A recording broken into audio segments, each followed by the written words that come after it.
Bienvenue mesdames et messieurs dans l'invité du jour. Le dimanche 18 novembre 2018 à Addis Abeba en Éthiopie, l'Union africaine, à l'occasion d'un sommet extraordinaire, a adopté une série de réformes visant à rationaliser l'organisation et à contraindre les États membres à s'acquitter de leurs obligations financières. Alors, quelles sont concrètement ces réformes? Pour en parler, nous recevons M. Pierre Mukoko Mbonjo. Il est le chef de l'unité de mise en œuvre de la réforme institutionnelle de l'Union africaine. Il est notre invité du jour. Pierre Mukoko Mbonjo, bienvenue et merci d'avoir accepté notre invitation.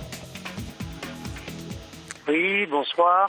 Le président Paul Kagame du Rwanda, président d'exercice de l'Union africaine, a déclaré à la clôture de ce sommet extraordinaire le week-end du 17 novembre, je le cite, « Aujourd'hui, nous avons lancé la Commission de l'Union africaine sur une trajectoire plus performante avec des effets bénéfiques qui se feront sentir pendant des décennies. » Fin de citation. Alors, nous savons concrètement que dorénavant, la Commission passe de 8 commissaires à 6 commissaires. En quoi est-ce que la réduction du nombre de commissaires constitue une avancée, Monsieur Mukoko Mbonjo?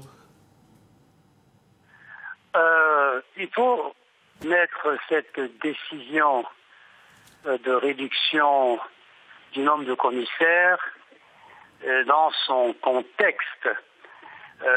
Il y a eu en janvier 2017 une décision qui a consisté à faire en sorte que l'Union au niveau continental se focalise dorénavant sur 4 domaines, la paix, la sécurité, les affaires politiques, l'intégration économique, y compris la zone de libre-échange continentale, et la représentation globale d'Afrique afin que celle-ci parle d'une seule voix.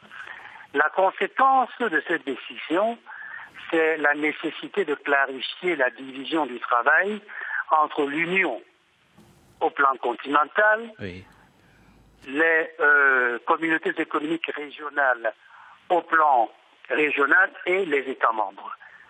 Dès lors que l'Union va dorénavant se consacrer à définir les grandes options stratégiques continentales, il va de soi que la rationalisation de ces structures s'impose, de manière à éviter des chevauchements, oui, de manière à éviter des doubles emplois.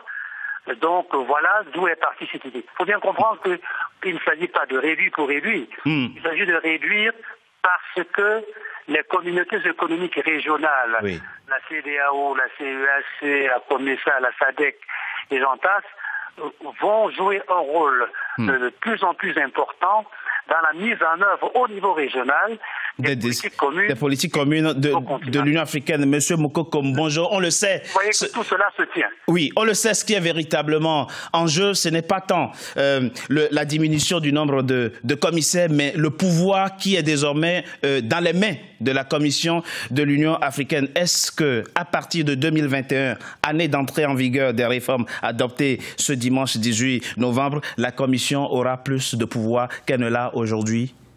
Véritablement. La commission a des pouvoirs.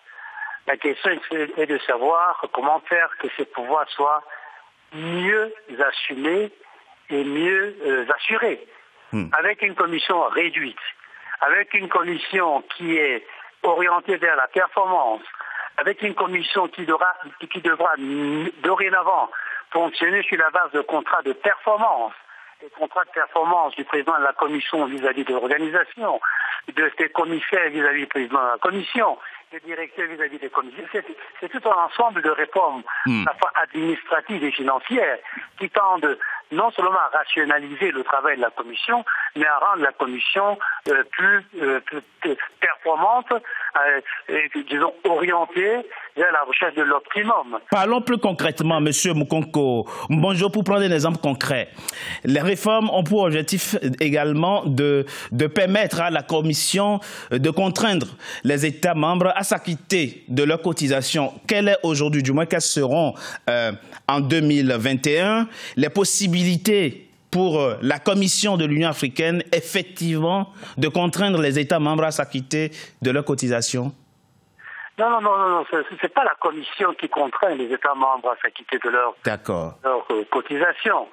Et la décision qui a été prise consiste à renforcer le régime des sanctions. Il y a un régime des sanctions qui existe dans les textes de l'Union, oui, mais qui n'est pas suffisamment contraignant.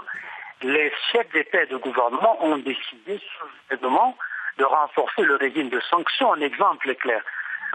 À partir de l'année prochaine, c'est pas en 2021 les sanctions.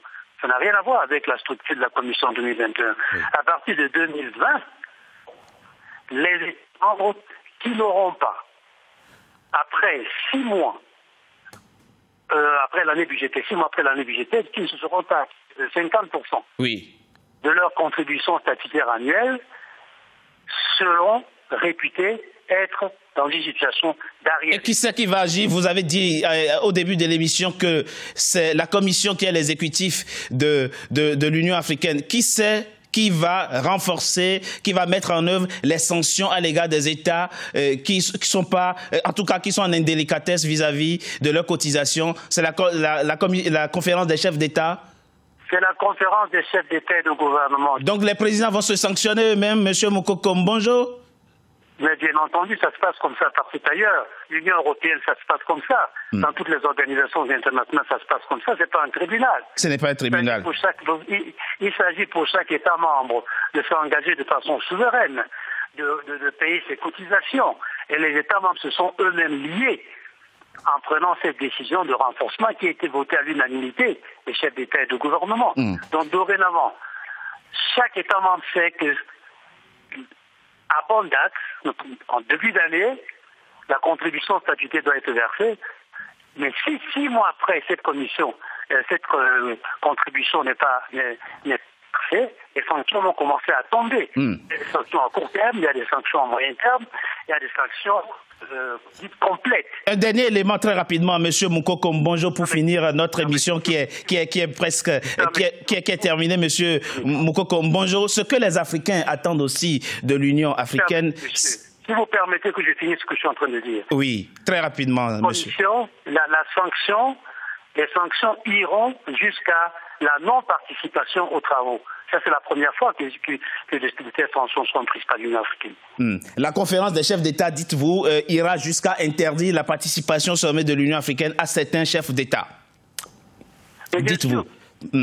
Très bien. C'est entendu. Monsieur Mokoko Mbonjo, très rapidement, un dernier point très important, avant de finir l'invité du jour. Ce que les Africains attendent de l'Union africaine, c'est qu'elle apporte aussi des réponses rapides et concrètes à certaines situations de crise. On voit qu'il y a des Africains qui sont maintenus en esclavage. En Libye, il y a là des Congolais qui se font expulser par milliers de l'Angola vers la RDC, mais on n'attend pas trop l'Union africaine. Est-ce qu'on peut espérer que dans les années à venir, l'Union africaine sera sur ce terrain-là plus réactive, plus prompte à agir? Je pense que vous avez cité en début de propos ce qu'a dit le président Kagame et ce qu'a dit exactement le président Moussa Faki, Mahamat, président de la Commission. La Commission restructurée sera plus efficace, sera plus réactive, donc sera plus proactive. C'est bien pour cela qu'il y a cette réforme. Merci Pierre Mokoko Mbonjo d'avoir été notre invité du jour. Je rappelle que vous êtes le chef de l'unité de mise en œuvre de la réforme institutionnelle de l'Union africaine. Mesdames et messieurs, c'était l'invité du jour. Merci d'avoir été en notre compagnie. À très bientôt pour un nouveau numéro de l'invité du jour.